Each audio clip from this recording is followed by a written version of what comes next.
The bitter taste of 30-year-old whiskey danced on my tongue as I gazed out over the city from my office on the 50th floor. As CEO of Technova, I was the king of this realm of glass and steel. My contempt for others wasn't just a personality trait, it was my trademark. I swirled the amber liquid in my crystal tumbler, watching the lights of the city flicker like stars beneath me. The skyline was a testament to human ambition, but to me, it was merely a playground for the worthy.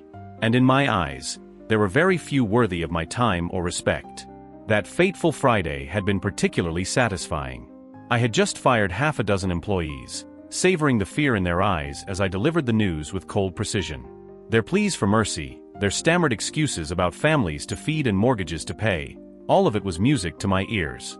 Incompetence, I murmured, adjusting my silk tie in the mirror that covered one wall of my opulent office. The man staring back at me was the picture of success: tailored suit, perfectly coiffed hair, and eyes that could freeze hell itself. I allowed myself a small smirk as I recalled the day's events.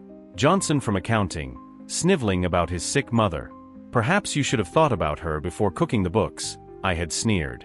Then there was Sarah from marketing, her mascara running as she begged for another chance. Mediocrity has no place in this company, I told her coldly. My phone buzzed, interrupting my pleasant reminiscence. It was my assistant, David. I considered ignoring it. After all, it was well past normal business hours, but decided to answer on a whim. What is it, David? This better be important. Mr. Blackwood, sir. David's voice quavered slightly. I'm sorry to bother you, but there's been an issue with the Singapore deal. I felt my blood pressure rising. The Singapore deal was worth millions, and I wouldn't let anyone's incompetence jeopardize it. What kind of issue? I growled. Well, sir, it seems there was a miscommunication about the terms. The Singaporean firm is threatening to pull out unless we renegotiate. For a moment, I saw red. God damn it, David. How could you let this happen? Do I have to do everything myself in this godforsaken company? I'm sorry, sir. I dashed. Save it, I snapped. I'll deal with this myself. And David? Start looking for a new job. You're finished here. I slammed the phone down, my hands shaking with rage. Incompetence surrounded me at every turn. How had I built this empire only to be let down by fools and imbeciles? I stormed over to the bar and poured myself another generous measure of whiskey, downing it in one gulp. The burn in my throat matched the fire of my anger. I loosened my tie, feeling suffocated by the weight of others' failures. Turning back to the window, I glared at the city below. All those people, scurrying about like ants, oblivious to the machinations that truly ran the world. They disgusted me with their mundane lives and petty concerns. Pathetic, I spat, the word echoing in the empty office. Suddenly, a searing pain exploded in my chest. It was as if a demon was ripping my heart out with claws of fire. The whiskey glass slipped from my fingers, shattering on the marble floor. I clutched at my chest, gasping for air that wouldn't come. I staggered towards the door, my vision blurring into a red haze. The pain was unbearable, unlike anything I'd ever experienced. It felt as though my very soul was being torn apart. Help! I tried to shout, but my voice came out as barely a whisper. The irony wasn't lost on me.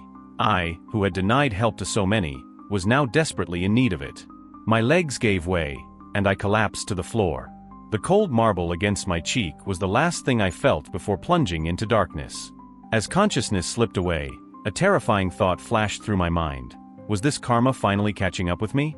The world faded to black, and I felt myself falling into an abyss deeper than any I could have imagined.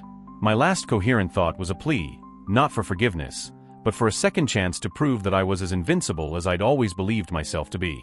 But as the darkness enveloped me completely, I realized with horrifying clarity that in the face of death, all my power, all my wealth, all my contempt, none of it mattered. For the first time in decades, I felt something I thought I'd banished long ago: fear. And then there was nothing. The inky void engulfed me, a darkness so profound it made night seem like day. I floated aimlessly, stripped of all the power and control I had once wielded like a scepter. In this boundless nothingness, I was nothing, a speck of consciousness adrift in an ocean of shadows. Grotesque shapes writhed around me, their twisted forms mocking my newfound impotence. I tried to scream, to assert my dominance as I had always done in life, but no sound escaped my lips. The silence was deafening, pressing in on me from all sides. Suddenly, a figure emerged from the depths of the darkness, a being that made my worst nightmares seem like fairy tales. Its skin was like smoldering coal, cracks of hellfire pulsing beneath the surface. But it was the eyes that truly terrified me, empty voids that seemed to suck at my very soul, drawing me in against my will. When it spoke, its voice was like 1,000 needles piercing my mind, each word a fresh agony. "Welcome to your legacy, Marcus," the demon hissed, its lipless mouth curving into a grotesque parody of a smile. I wanted to run, to hide, to wake up from this nightmare. But there was nowhere to go, no escape from this hellish realm or the creature that inhabited it. What is this place?" I managed to croak, my voice sounding weak and pathetic even to my own ears. The demon's laugh was like breaking glass, sharp and painful.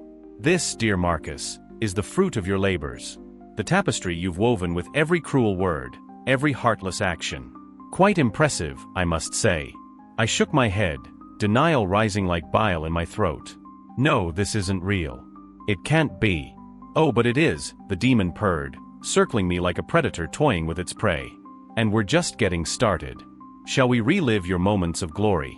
Before I could protest, scenes from my life began to materialize around us, ethereal projections in the void. I saw myself in my office, towering over a trembling employee. "Your child's illness is not my concern," my past self sneered. "Either meet your targets or clear out your desk." The scene shifted. Now I was evicting a single mother, ignoring her tearful pleas for more time to pay the rent.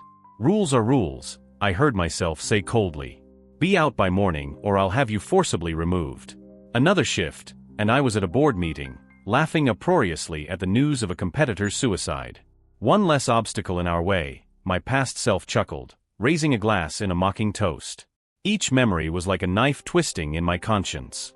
I had never given these moments a second thought before, but now, faced with the stark reality of my actions, I felt a weight crushing down on me. "Stop!" I cried out, but my voice was swallowed by the void. "I don't want to see any more." The demon's smile widened, its razor-sharp teeth glinting in the otherworldly light. This is merely the appetizer to the feast of misery you've served the world, Marcus. We have so much more to savor." I tried to close my eyes, to shut out the parade of cruelty, but I found I had no eyelids to close. I was forced to watch, to relive every callous word, every heartless deed. "Why are you showing me this?" I demanded, my voice trembling with a mix of anger and fear. The demon circled closer, its breath hot against my ear. "Why, Marcus? Because this is who you are. This is the essence you've distilled over a lifetime of greed and contempt. Beautiful, isn't it?" I wanted to argue, to defend myself, but the words died in my throat. How could I justify any of this? "No," I whispered, more to myself than to the demon. "This can't be all there is to me." The creature threw back its head and laughed, the sound reverberating through the void. "Oh, but it is. This is the real Marcus Blackwood, stripped of all pretense and self-delusion. The man who built an empire on the broken dreams of others.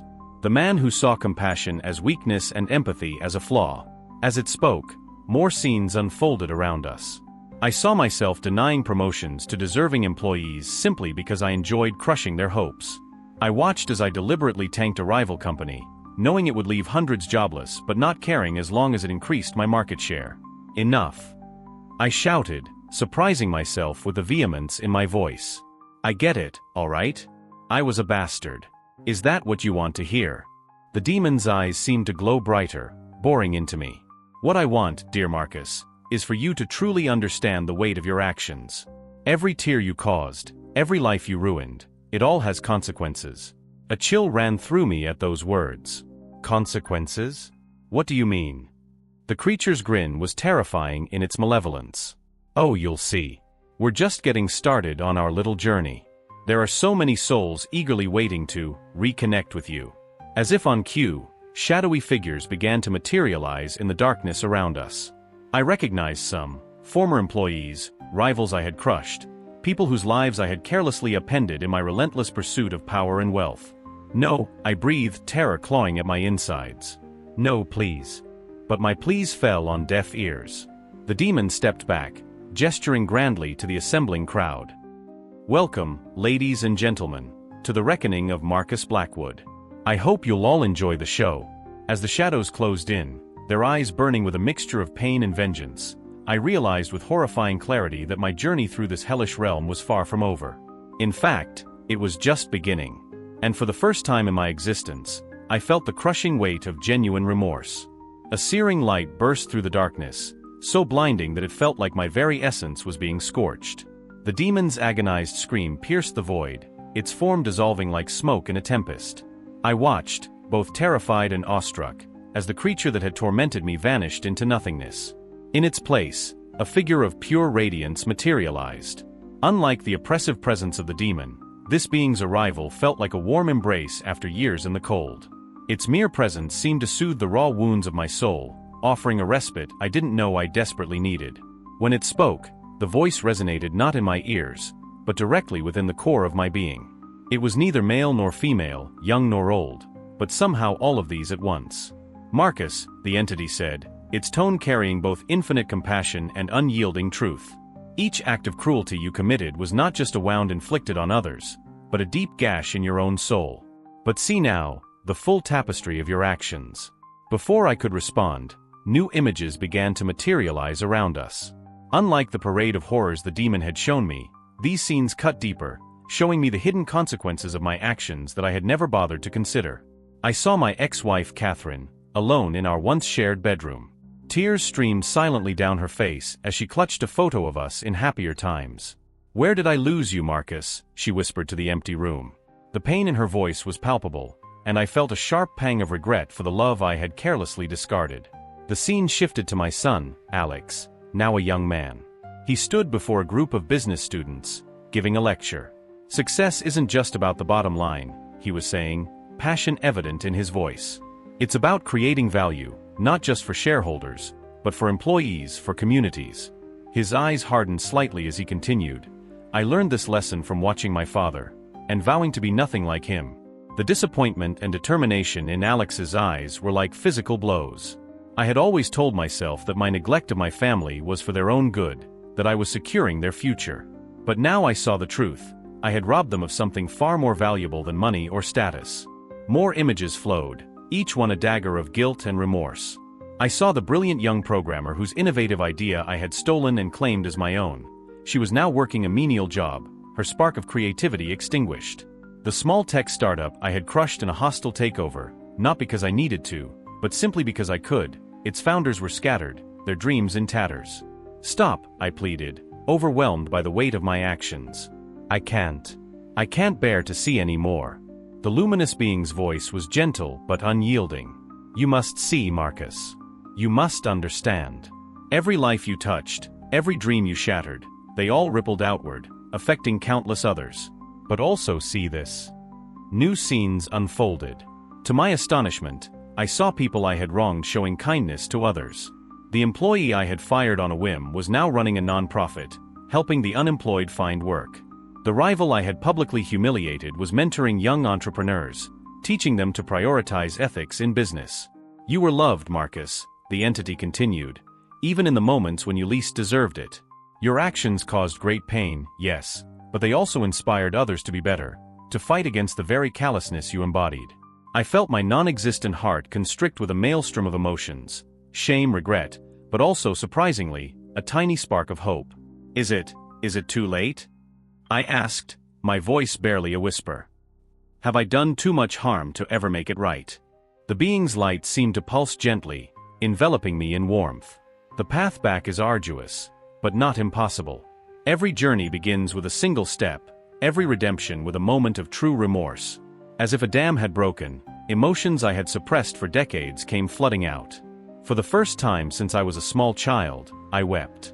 Not the crocodile tears I had sometimes forced for manipulative effect, but deep soul-wrenching sobs that seemed to echo through the vastness around us. "I'm sorry," I choked out between sobs.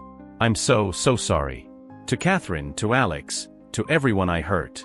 I want to make it right. Please, tell me it's not too late." The entity's voice was filled with compassion as it replied, "It is never too late to change, Marcus. But know this, true redemption is not achieved through grand gestures or simple apologies. It is earned through consistent, genuine effort to right your wrongs and to be better than you were." I nodded, a sense of determination growing within me. "I understand. I want to try. Whatever it takes. Then listen closely, the being said, its light growing even brighter. You will be given a chance, one chance, to return. Your body will heal, and you will awaken. But you will carry with you the memory of this journey, the knowledge of the pain you've caused, and the understanding of the work that lies ahead. I felt a mixture of relief and trepidation wash over me. Thank you, I breathed. I won't waste this opportunity. I swear it. The entity's form began to fade, its voice growing distant. Remember, Marcus, every act of kindness, no matter how small, helps to heal the wounds you've inflicted. Your path will not be easy, but it is yours to walk. Go now, and become the man you were always capable of being. As the light engulfed me completely, I felt a sensation of falling, of rushing back toward something. The last thing I heard before consciousness claimed me was a whisper, soft but clear. Your journey of redemption begins now. With a gasp, my eyes flew open. The harsh fluorescent lights of a hospital room assaulted my vision. The steady beep of a heart monitor filled my ears. I was alive. As the memories of my experience flooded back, I felt tears streaming down my face once more. But this time, they were tears of determination, of a man given a second chance he knew he didn't deserve but was desperate to honor. Thank you, I whispered to the empty room, my voice hoarse from disuse. I won't let you down. Any of you. And with that vow, Marcus Blackwood, the old Marcus Blackwood, ceased to exist. In his place was a man determined to right his wrongs, to heal the wounds he had inflicted, and to discover the person he could have been all along. The journey ahead would be long and difficult, but for the first time in my life, I was ready to face it with humility, compassion, and an unwavering commitment to change. My redemption story was just beginning. The discordant symphony of beeping machines welcomed me back to consciousness. My eyelids felt heavy as lead, but I forced them open, blinking against the harsh fluorescent lights of the ICU. The sterile smell of disinfectant filled my nostrils, a stark contrast to the otherworldly realm I had just left.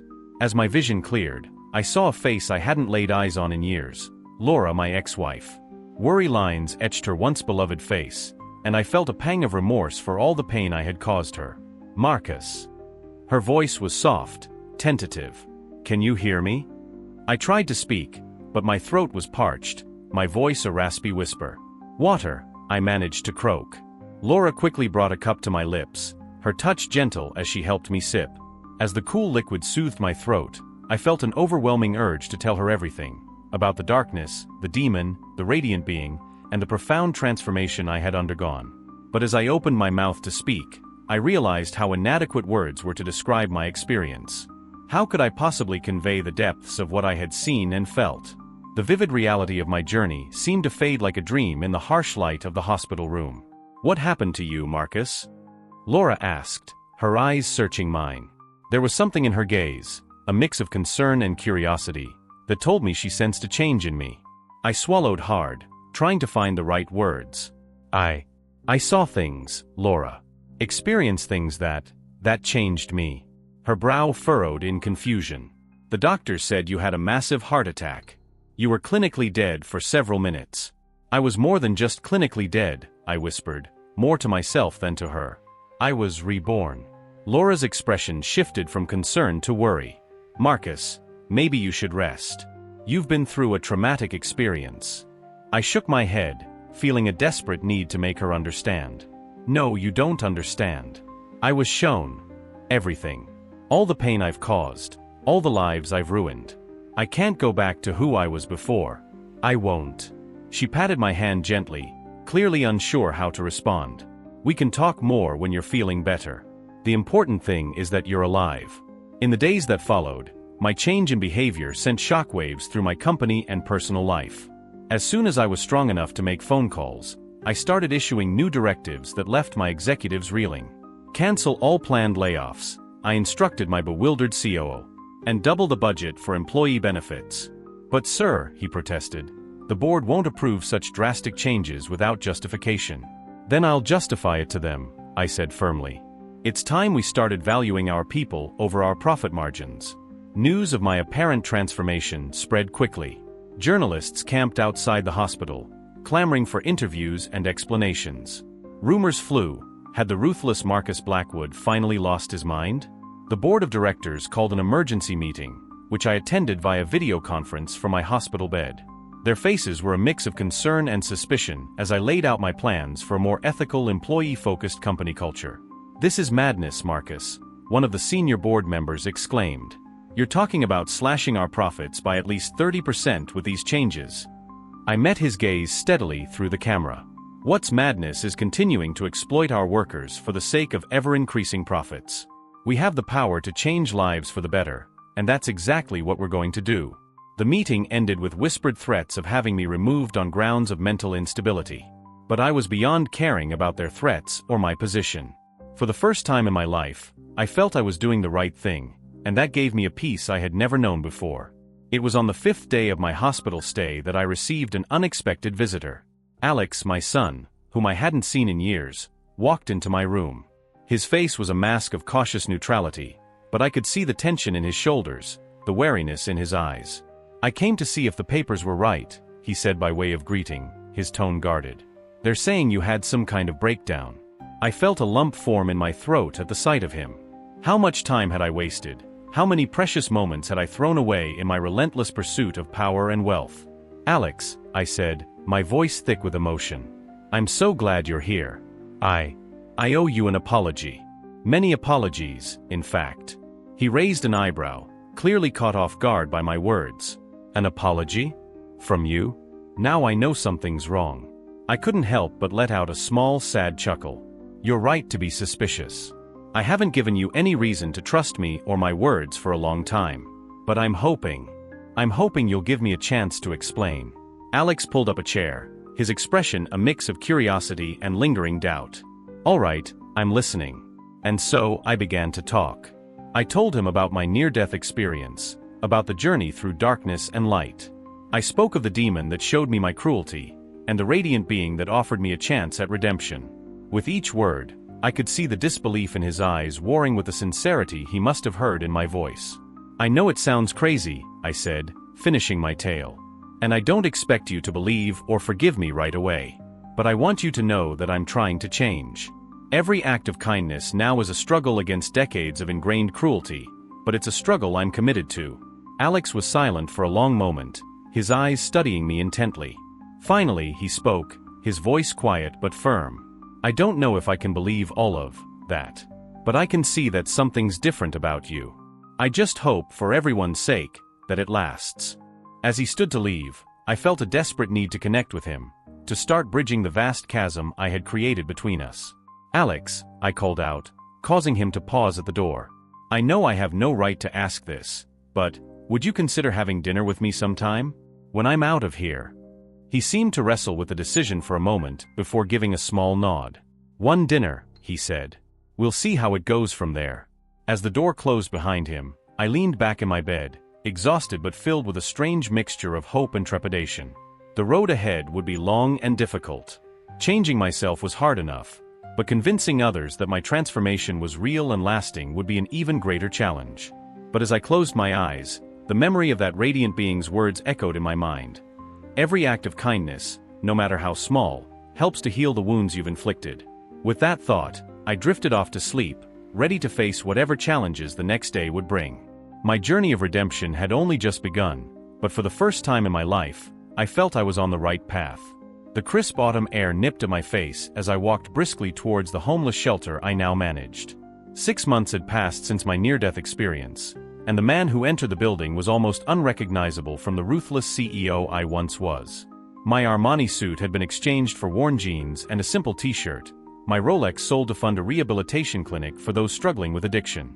As I pushed open the door to the shelter's cafeteria, the warm aroma of freshly cooked food enveloped me. The din of conversation and clattering utensils filled the air, a symphony of life and hope in a place that had seen so much despair.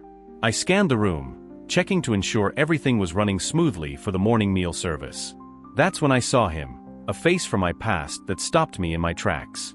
Peter, a former employee I had callously fired years ago, was sitting at one of the tables, a steaming bowl of oatmeal in front of him. Our eyes met across the room, and suddenly the air felt heavy with unspoken words and still open wounds. I swallowed hard, my heart racing. This was exactly the kind of moment I had both dreaded and longed for, a chance to face the consequences of my past actions head-on. Taking a deep breath, I approached his table. "Peter," I began, extending my hand, but the words I had rehearsed in my mind countless times suddenly failed me. "How do you apologize for destroying someone's livelihood, for treating them as disposable in your relentless pursuit of profit?" Peter studied me for a long moment, his eyes searching mine. I stood there, hand outstretched, feeling more vulnerable than I ever had in the boardroom. Finally, he reached out and grasped my hand in a firm handshake. "You've changed," he said simply, his voice neither warm nor cold, but thoughtful. I nodded, feeling a lump in my throat. "I have," I managed to say. "Peter, I know it doesn't change what happened, but I want you to know how deeply sorry I am for what I did to you. To so many others." Peter's expression softened slightly. "I heard about your transformation. Didn't believe it at first. Thought it was some PR stunt." "It's no stunt," I assured him, pulling up a chair. "I had an experience that, well, it forced me to confront who I really was. And I didn't like what I saw." For the next hour, as the cafeteria slowly emptied around us, I shared my story with Peter. I told him about my near-death experience, about the demon that forced me to relive my cruelest moments, and the radiant being that offered me a chance at redemption. As I spoke, I could see the disbelief in his eyes gradually give way to understanding. "So that's why you're here?" Peter asked when I finished. "Running a homeless shelter, trying to make amends?" I nodded. "It's a start. I know I can never fully undo the harm I've caused, but I have to try. Every day is a new chance to be better, to help rather than hurt." Peter was quiet for a moment, then said, "You know, when you fired me, my life fell apart. Lost my house, my family. Ended up on these very streets." His words hit me like a physical blow. "Peter, I'm so sorry. If there's anything I can do." He held up a hand to stop me. "I'm not telling you this for pity or help. I picked myself up, got clean, found a new job. But it was hell, and for years I hated you for it." I nodded, accepting his words. "I understand. You have every right to hate me." "That's just it," Peter said, surprising me. "I thought seeing you would bring all that anger back. But sitting here, talking to you now, I don't feel hate. I don't know. Something like hope, I guess. If someone like you can change this much, maybe the world isn't as dark as I thought." In that moment, I felt again the profound peace I had experienced during my near-death experience. The path to redemption would be long and challenging, but each small act of kindness, each connection remade, was a step in the right direction. As Peter left, with a promise to return and perhaps volunteer at the shelter, I moved to the serving line. Ladling soup into bowls for those in need, I reflected on my journey. The near-death experience wasn't just a glimpse of the afterlife, it was a harsh and necessary mirror held up to my soul. And now, each day was a new opportunity to right the wrongs of the past and build a legacy of compassion. "Hey boss," called out Maria, one of the shelter's regular volunteers. "You okay?" You looked lost in thought there for a minute. I smiled at her, feeling a warmth that had nothing to do with the steam rising from the soup pots. "I'm more than okay, Maria. I'm exactly where I need to be." As the day wore on, I found myself marveling at the twists and turns that had brought me here. From the pinnacle of corporate success to the depths of a hellish reflection of my sins, and now to the simple act of serving others, my life had become a testament to the possibility of change, of redemption. Later that evening, as I was locking up the shelter, my phone buzzed with a text from Alex, my son. "Dinner next week? Bringing Laura if that's okay." I felt a surge of joy and gratitude. Slowly but surely, bridges were being rebuilt, wounds beginning to heal. I quickly texted back my enthusiastic agreement. As I walked home under the star-filled sky, I reflected on the incredible journey of the past 6 months. The man who had died on that office floor was gone, replaced by someone who woke each day with a sense of purpose and a commitment to kindness. My near-death experience had shown me the darkest corners of my soul, but it had also revealed the luminous potential for change that exists in all of us. Each day was a choice to be better, to do better, to love more and hurt less. And as I drifted off to sleep that night, I felt at peace, knowing that while I couldn't change my past, I had the power to shape my future and in some small way, the futures of those around me. Dear listeners, as we come to the end of Marcus's extraordinary journey of transformation and redemption, I hope his story has touched you as deeply as it has touched me. It's a powerful reminder that it's never too late to change, to make amends, and to choose a path of compassion and kindness. If you've enjoyed this tale of near-death experience and personal growth, please don't forget to like this video and subscribe to our channel. Your support helps us continue bringing you these inspiring stories of human resilience and transformation. We'd also love to hear your thoughts on Marcus's journey. Have you ever experienced a moment that fundamentally changed your perspective on life? How do you think you would react if given a second chance like Marcus? Share your reflections in the comments below. Remember, every small act of kindness can ripple out and change the world in ways we might never fully comprehend. Let Marcus's story be an inspiration to all of us to live with more empathy, compassion, and love. Thank you for listening, and until next time, keep choosing kindness. Your actions, no matter how small, have the power to change lives, including your own.